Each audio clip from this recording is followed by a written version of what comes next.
I have had a crush on Yannick for 10 years but was too scared to confess. Then, I was diagnosed with terminal brain cancer, so I tied him up and took what I wanted, again and again. His eyes burned red as he struggled. Yulia, if you've got the guts, untie me. I thought that the second I let him go, he would strangle me in fury, but instead he flipped the script, dominating me with a raw, almost punishing intensity, not stopping for a second. Yulia, do I look like some weakling to you? So weak that you had to drug me? I have had a massive crush on Yannick Jordan for 10 years, from my awkward teenage years until my adulthood. He lived in the villa next door. I watched him go from a bright-eyed kid to a man dressed in a sharp suit with a deep voice and smoldering looks. I was hopelessly in love with him, but I never told him. What if I did and he rejected me? That would be game over. Then, 10 days ago, I passed out at work and woke up in a hospital. The doctor gave me a pitying look and said, "It's late-stage brain cancer. It's too late to treat." Just like that, my expiration date was stamped. I was not ready to die. I had not traveled the world yet. I hadn't even slept with Yannick yet. And then I was reminded of the kind of stories I had been binge reading lately. You know, the ones where the possessive, obsessive love interest refused to let the protagonist go. I was going to die anyway. A little recklessness would not kill me any faster, right? So I called Yannick and invited him over for dinner. He was the CEO of Jordan Group, which meant that he was super rich and insanely busy, but he still agreed to come. When he showed up, he looked like he had just stepped off the cover of a billionaire romance novel. He wore a long black coat and had tired eyes, his entire being exuding an effortless cool. That was when I realized he had been overseas when I called. He had been on the plane for an entire day before walking straight into my little scheme. Suddenly, I felt a twinge of guilt. Maybe I should just let him go. But before I could say a word, he strode over to the dining table, sat down, and started eating. I watched as he drank the clam chowder that I had,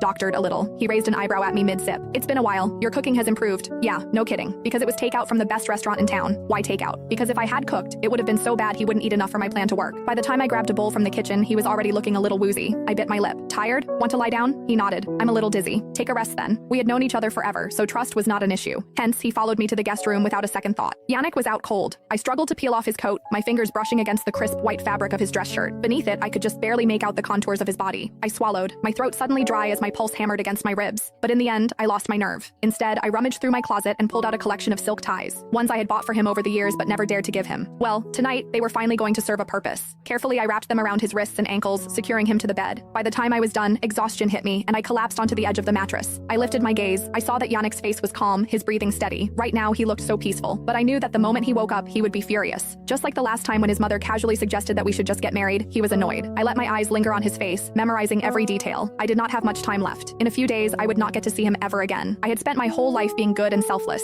But now, at the very end of it, I wanted to be selfish just this once. Even if he ended up hating me, maybe that would be better. If he hated me, then he wouldn't be as sad when I was gone. His phone started buzzing from inside his coat pocket. It was his assistant, Jason Lindell. I hesitated for only a second before answering. "Yannick's exhausted," I said, keeping my voice casual. "He was knocked out after eating." Jason got the hint and hung up. My eyelids were getting heavier by the second. Screw it. I climbed into bed, wrapped my arms around Yannick's waist, and let sleep take me. Sometime in the middle of the night, I woke up to an angry roar. "Yulia Quincy!" I bolted upright. The sudden movement sent a rush of dizziness through me, and my vision blacked out for a second. I lost my balance and fell straight onto him. "Yulia Quincy, what are you doing?"